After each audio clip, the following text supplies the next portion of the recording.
side. Specifically for the street. The new GoPro Hero 4. Hero 3 Today is Monday. Hero 4 is officially it's due today, but there might be some confusion. It can be due Wednesday if you have not completed it. cool. Yeah, I'll go ahead and take it. If you have it, I'll go ahead and take it. Yes. If you don't have it, then I'll take it Wednesday with a little extra tougher grading. If you have it, I'll take it today.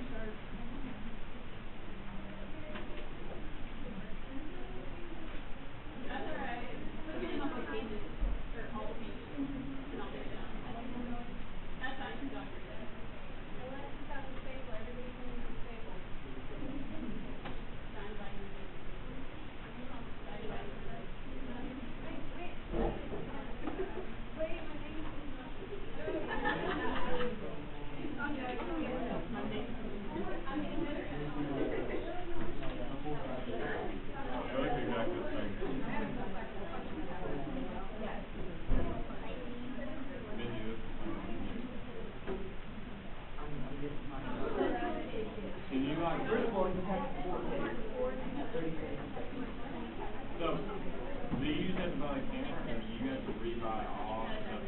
No, the camera will sit inside everything else. Or that, no, the same size. Okay, so the camera costs $500? The camera costs $500. It comes with a whole bunch of stuff. So can you buy it? I mean, No big deal. I bought a whole bunch of stuff. It only comes with it. I put a lot of money into this.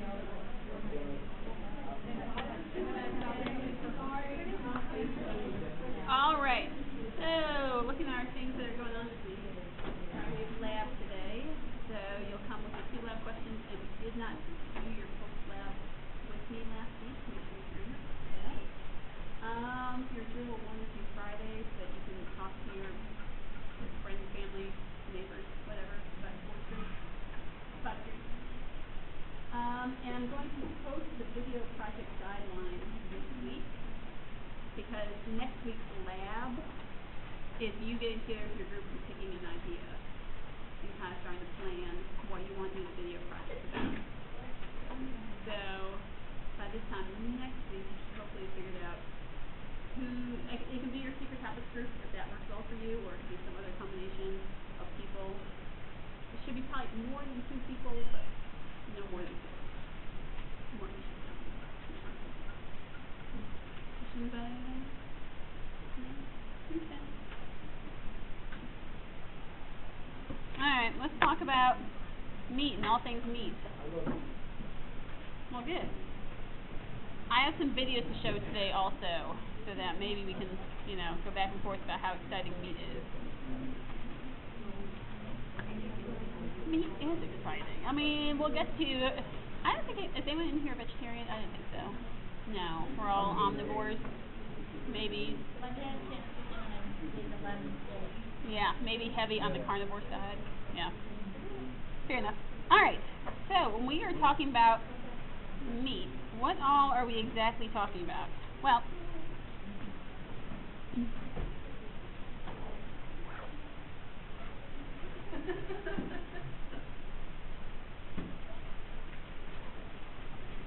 it's body tissue of animals that can be eaten.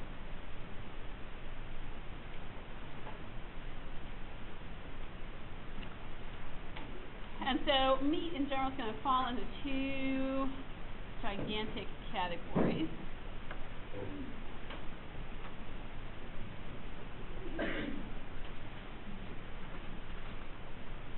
We're going to have muscle tissue, which is what we normally consider to be meat. Like when you're thinking your chicken, your steak, your whatever you're thinking, that's muscle tissue. The other category that we're not going to spend very much time talking about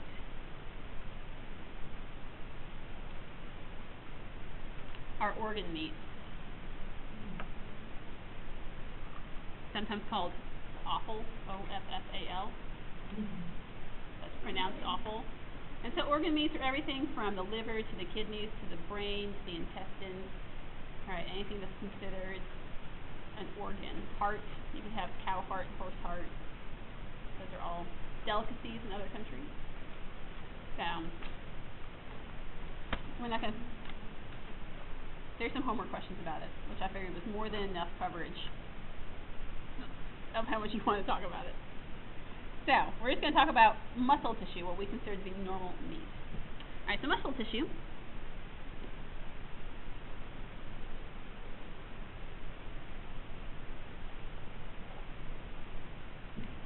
And that's CL, looks like a D.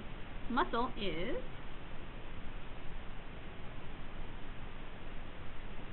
long thin cells, commonly called fibers, which you can see here in this figure. Right, that's the muscle fiber.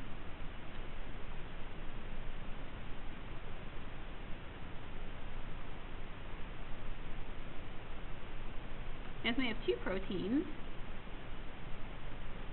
actin and myosin.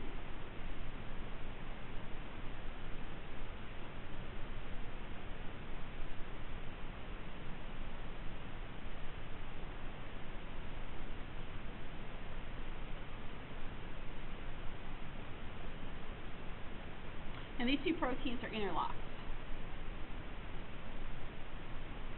So if you think about the two fibers, like if you take your fingers and kind of hook them together like this is what actin and myosin are doing. So they're locked. I can show on the video that we can see it later. Right, they're locked.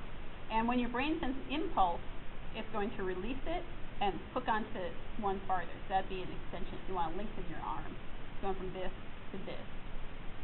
So if you're looking to contract your arm, then it shortens and hooks in one. So, something like that. So, they are interconnected and it has certain locking positions down the chain of the fiber. So it stops at each one.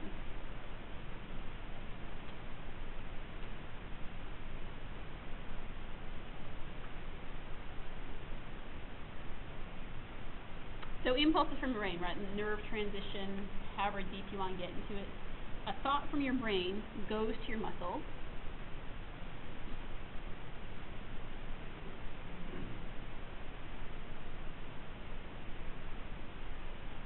And causes the muscle fibers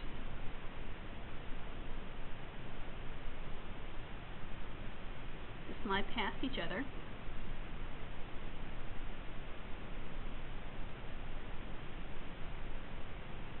and lock.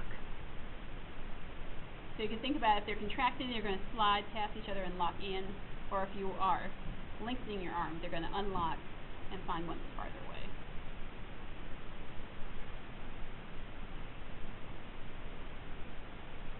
Alright, other general properties that muscle tissue has.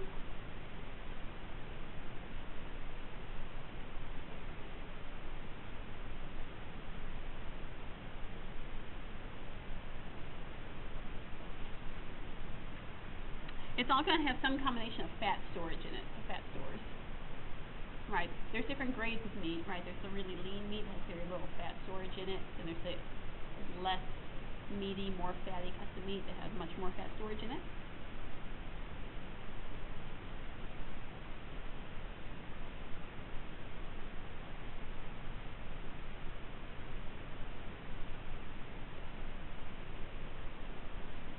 And we have to have it in there because, right, that's where we store our energy. We're either going to store it as carbs or as fat, and fat is very light, so it's easy to transport. So as an animal, it's going to store a lot of energy as fat, and then it can take it out of the fat storage to use it as energy. Continue on its way.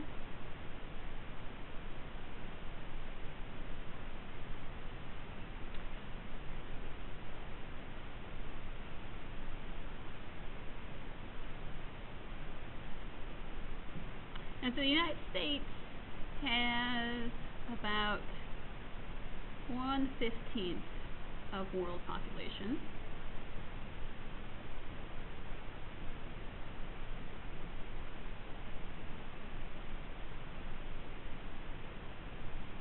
But eats a third of the world's meat supply.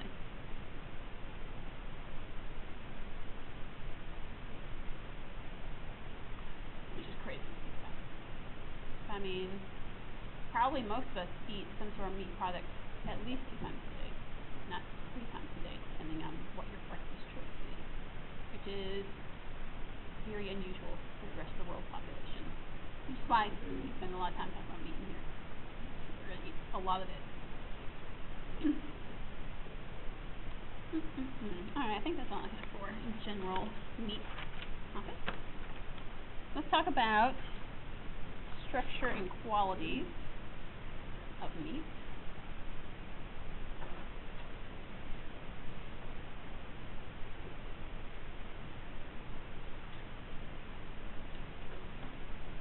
Alright,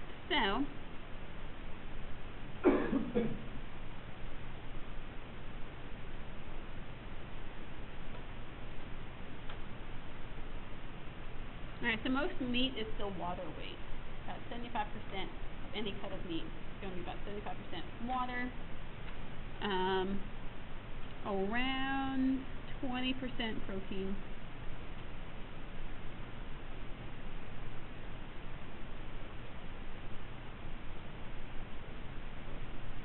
And the remaining is going to be fat. And obviously your different cuts of meat, your different grades of meat are going to have a different combination of protein to fat, right? The less high quality food, higher fat, lower protein, and vice versa. Alright, so if we're talking about muscle tissues and fibers, that fiber that I showed over here in this picture that I circled, that muscle fiber, is about the size of your hair.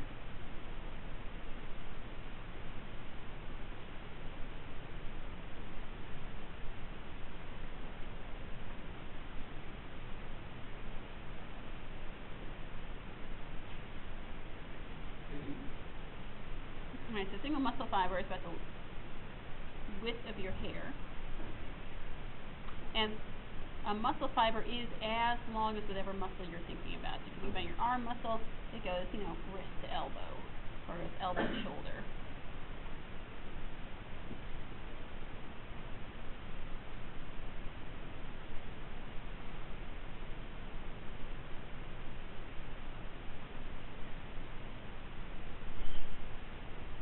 So it's the length of the muscle, but if it's that thin, it wouldn't have very much strength by itself, so they're found in bundles, where several fibers are bundled together, and then the bundles are bundled to increase the strength of the muscle tissue.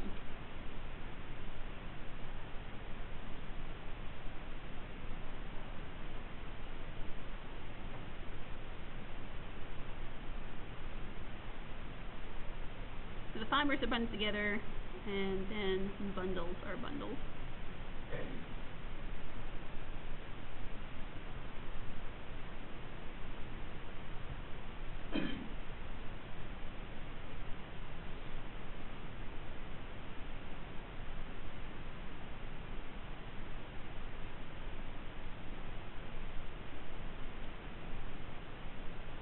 Alright, so as you get older, as the animal that has the meat, you think of an old cow versus a young cow, the older the animal is, the thicker the bundles get, because if you think about your regular muscle, the more you use it, the bigger it gets. Hopefully, in theory, right? Your arm muscles, you work them out a lot, you get big arm muscles. Same thing with the whole animal. So if you're working the muscle a lot, then it's going to get bigger and denser and tougher. And so an older animal that's been working a lot will have tougher meat qualities than a young animal that has not had a lifetime of hard work. So older animals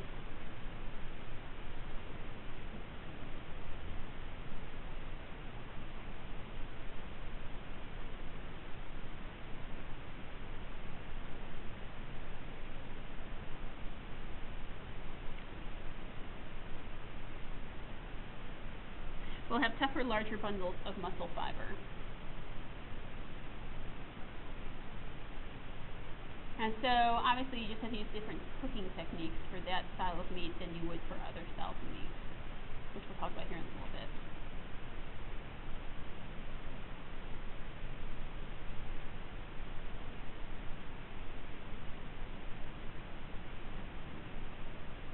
So when we think about cooking, right, the process of cooking for, in general, muscle tissue,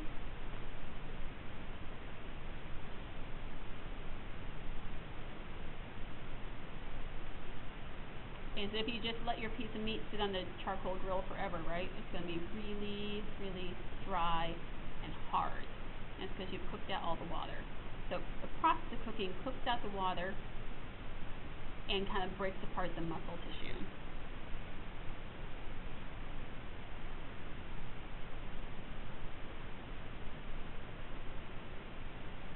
So we're going to look at a few different ways that we can cook meat to get different styles of toughness, right? Because there's a difference in your pot roast, which pulls apart with your fork, versus steak, which still has some sort of firmness to it. Alright, so connective tissue is the way that all the muscles are hooked together.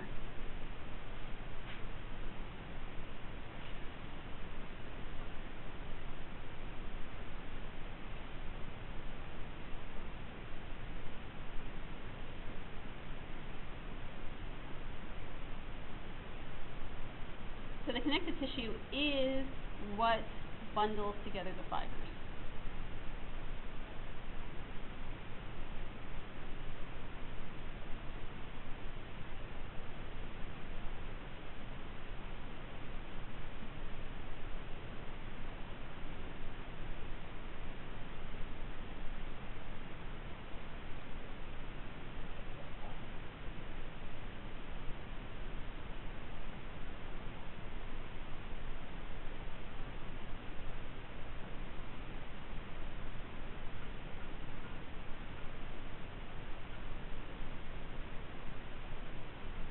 And if you're looking at appearance, it's often that silver sheet.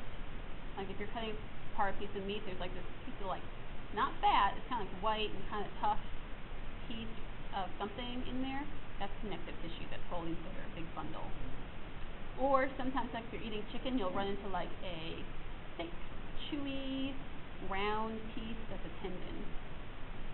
So tendons are also connective tissue, right? So you have tendons in your elbows and knees and other places.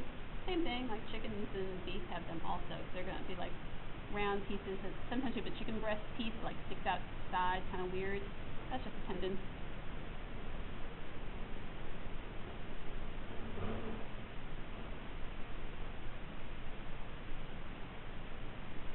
Right, and tendons are the thing that holds meat to bone. So it's a connective tissue that doesn't hold the fibers in the bundle, but holds the whole muscle piece to the bone to provide some structure.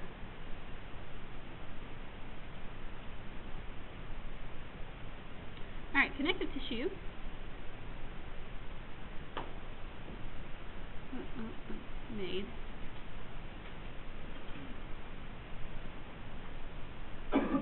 made of elastin, which is a type of protein.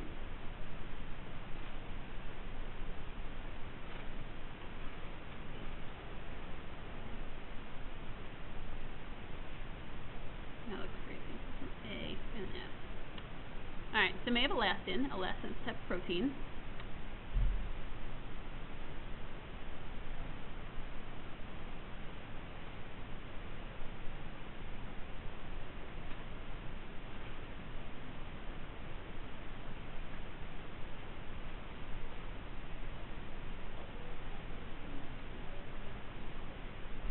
Elastin doesn't break down when you cook it, which is why that tendon will still be kind of hard. The same thing, the silver sheets are still in the meat, right? Everything else has kind of changed consistency, but those pieces are fairly rigid still.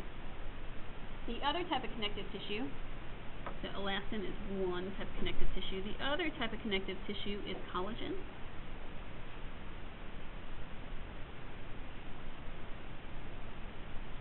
Which is a type of protein again, but it's mostly found in skin and bones. It's the most commonly found locations. And collagen does break down. When it's cooked, collagen turns to gelatin.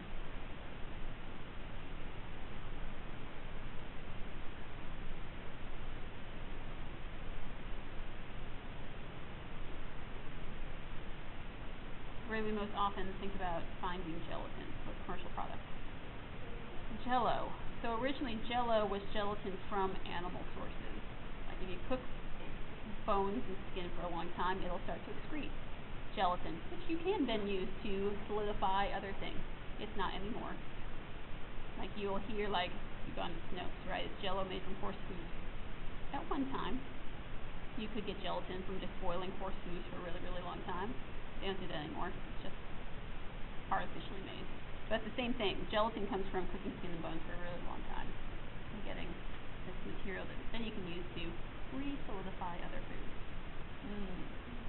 Or, I don't know if you ever noticed, like when you've had like ribs, like sometimes the bone actually breaks in half. Same thing, the inside of the bone has actually turned to gelatin and oozed out. And so the bone becomes brittle from all the cooking. More often slow cooking than deep frying and whatnot. But sometimes wings, depending on how long it's sitting around, especially like the wing bone bits. Yep, same thing. So the collagen that was making the bone real rigid has become gelatin.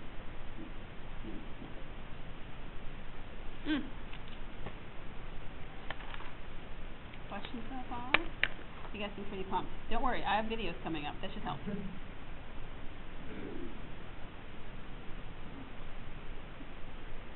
Alright, so tissue and texture. So if we think about how we define a good cut of meat, right, if we talk about the texture,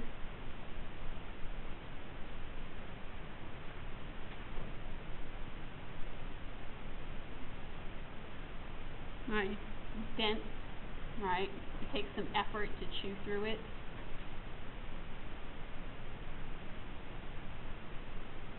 It requires both chewing, like you gotta use your front teeth, right, to bite through it, but then you also have to do some grinding with your back teeth to kind of like make it so that you can swallow it. But those actions, the chewing and the grinding, is actually the thing that gives you the most flavor release, because you're breaking up those cells and breaking apart the muscle fibers so that you're getting the maximum flavor out of the food. So it's an important part of the texture of the meat. As to the toughness,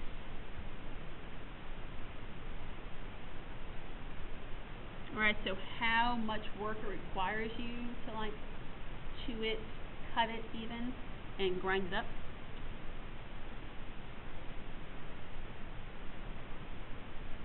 Well, that is determined by 3 factors.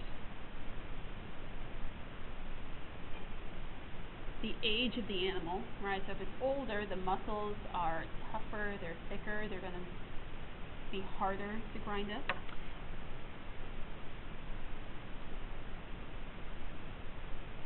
The activity of the animal. Was it a workhorse? Did it live a life of luxury and just hang around the barn eating all day?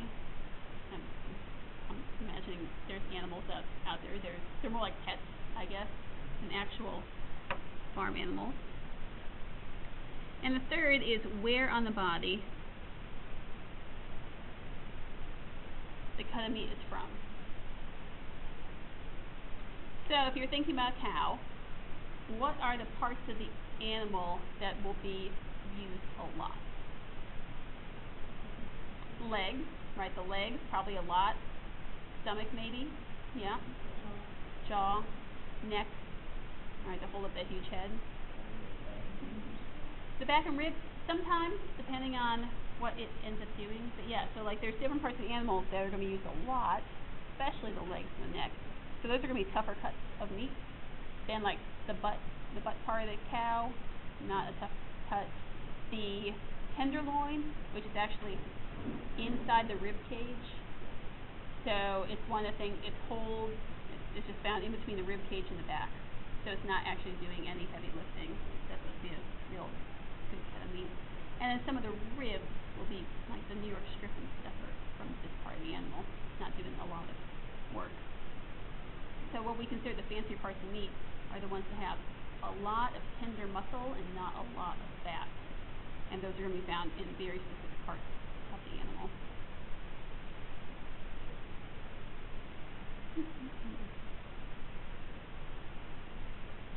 said, would you like to watch a video about cuts of meat?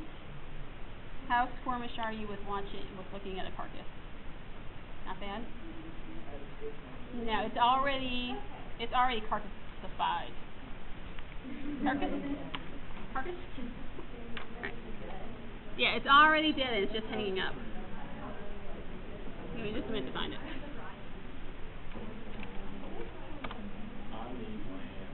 Yeah, where is he?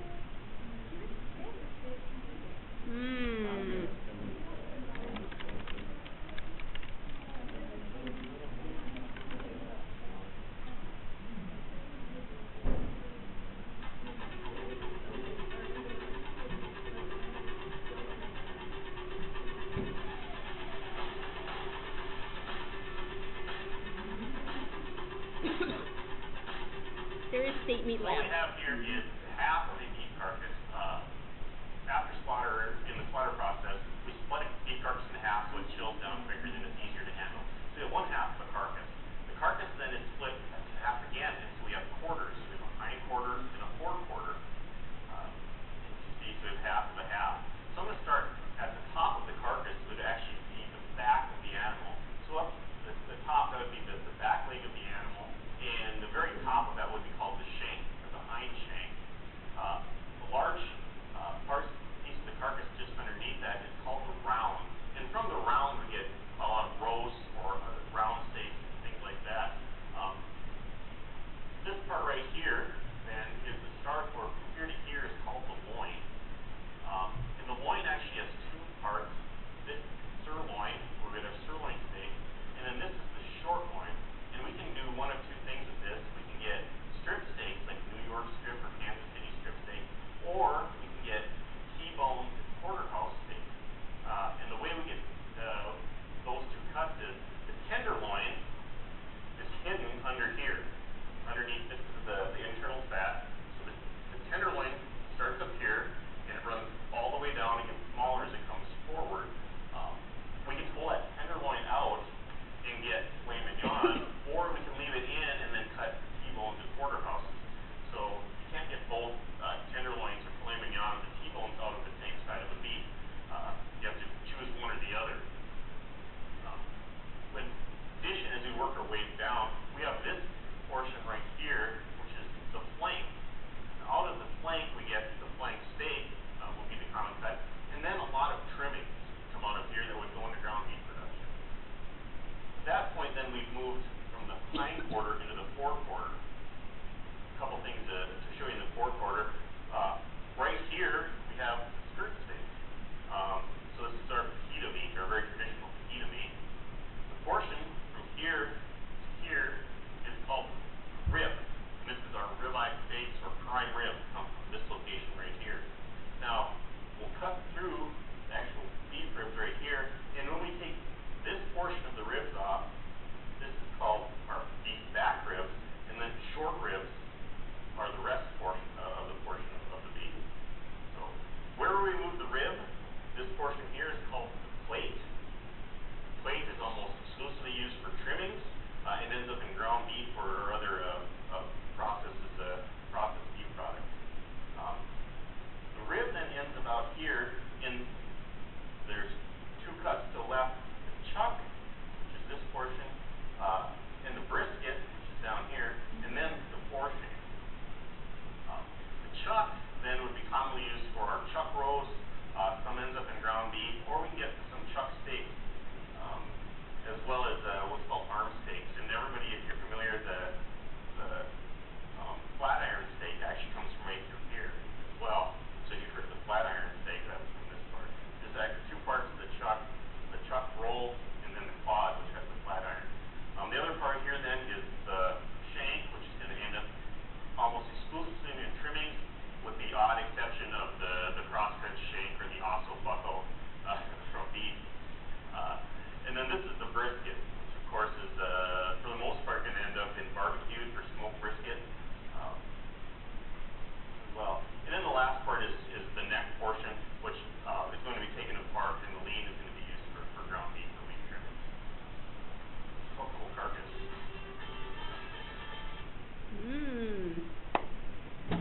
Yeah, so you can see the tenderloin is the part that's found all your fancy cuts of beef come from. They are very lean, and the muscle is very tender because you have not used that for any sort of activity.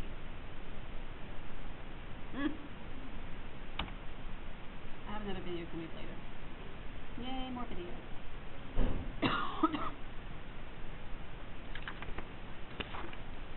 Alright, let's talk about how we cook meat. The chemistry of cooking meat.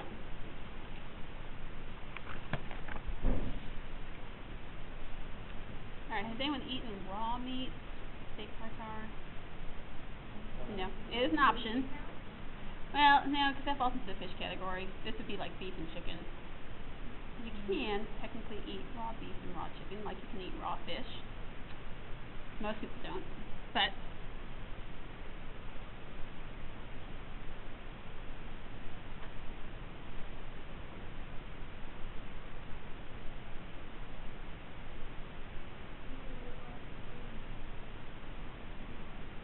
you can. I mean, you're rolling the dice, like you can eat raw beef and not get sick. You probably wouldn't die.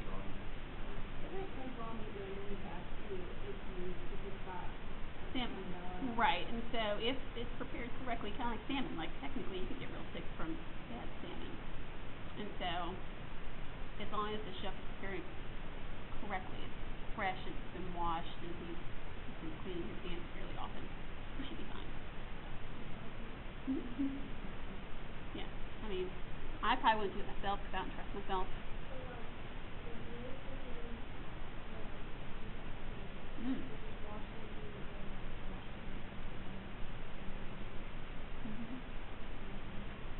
You certainly could.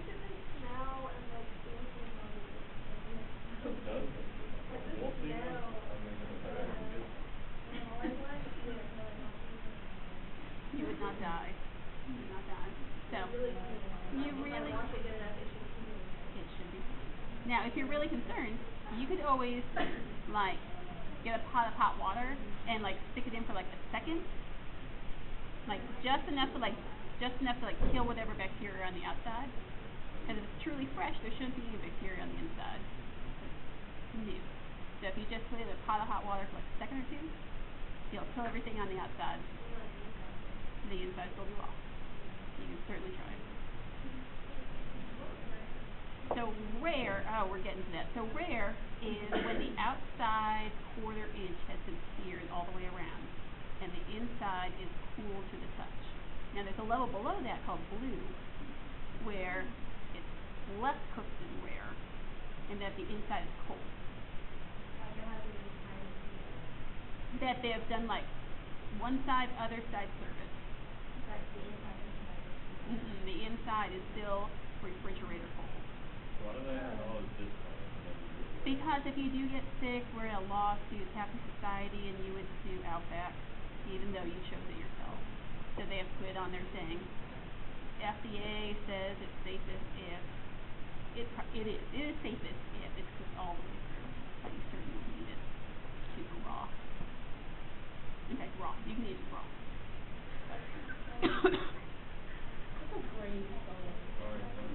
Yeah, yeah. I like my meat super, super rare, but pretty well done. Yeah.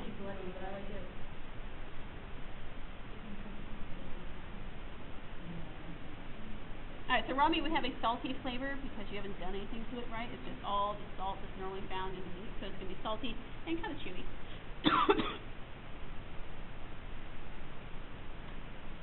The process of cooking,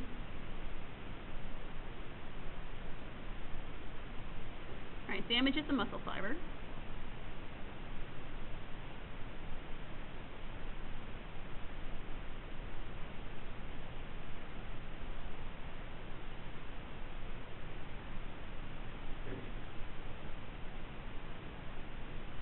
Right, which is going to cause all this water to be released, because if meat's 75% water, the act of cooking it, you're damaging where the water's being held. The water's all going to leak out.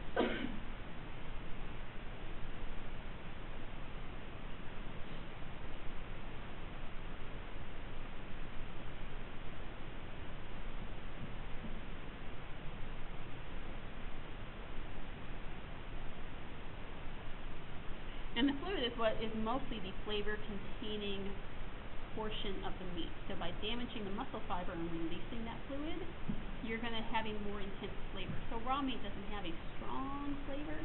Cooking it to the point of rare, medium rare, will be the most intense flavor.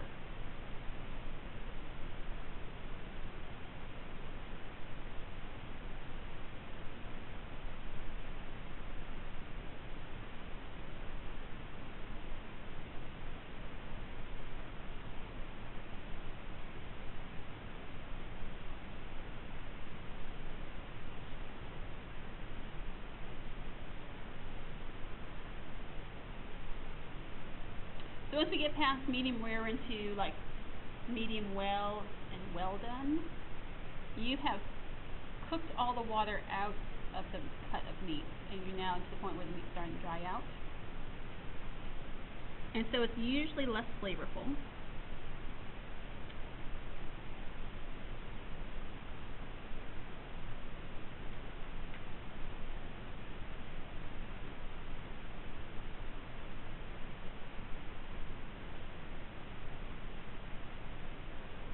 Right, comparatively it's going to be much tougher than the rare and medium well steak.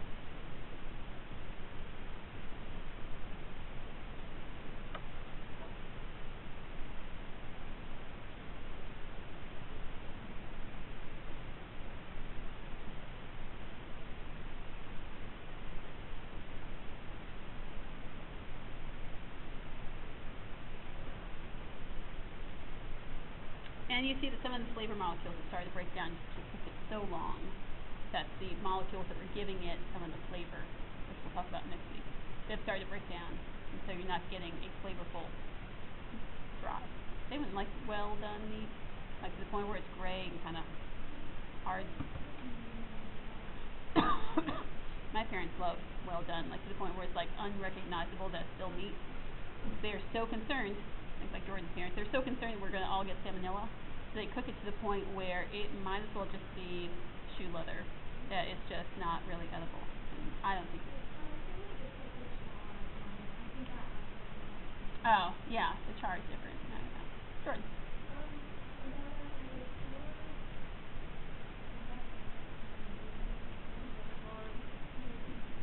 Yeah, there is a smidgen a bit of evidence that, well, there's not enough to be conclusive. So smidgen bit, that char, that when you get to the point that the meat is actually burnt, that the molecules, that these flavor molecules have been broken down, they're breaking into new molecules, right? They're reforming with other molecules around them, and some of those molecules are known to be cancerous. So the question is, but is it not for certain? It's not for certain, and how much of it will you have to eat to get to the point that you actually would get cancer conclusively from burnt meat? Right? Because, I mean, lots of people get cancer, and it's hard to backtrack to any one cause. And so how much super well done meat would you have to eat to get to the point that...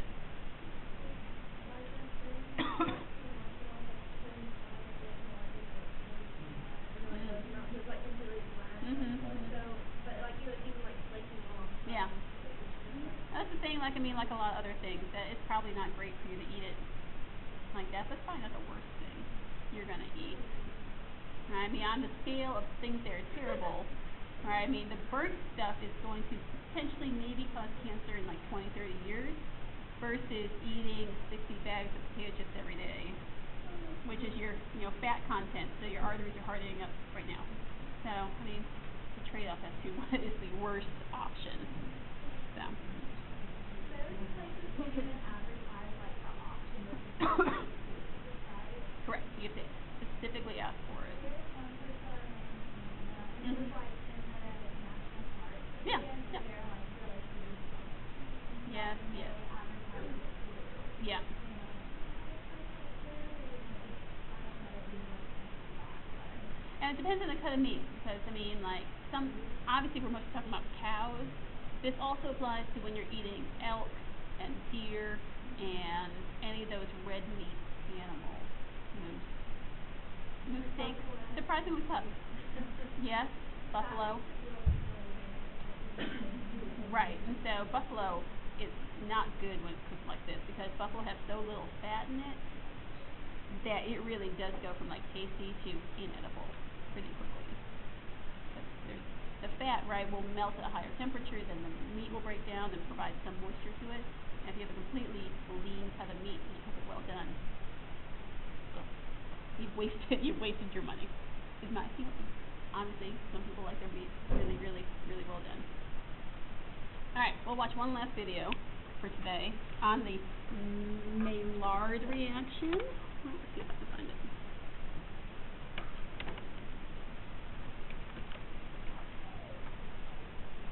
Let's see, where's she right there?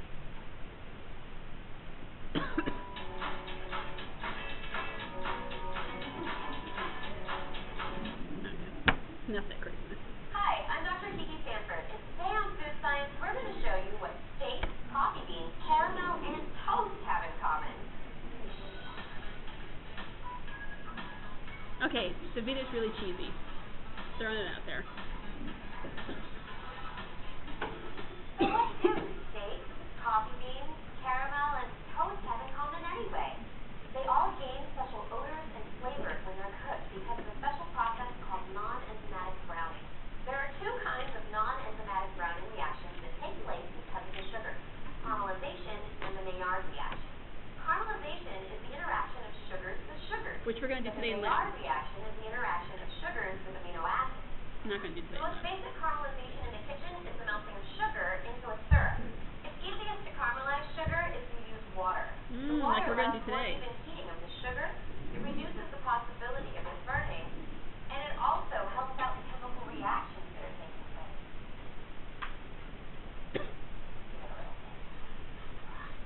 White table sugar is made up of sucrose. It gets broken down into fructose and glucose when heat is added. You need to cook it at 170 degrees Celsius for caramelization to take place.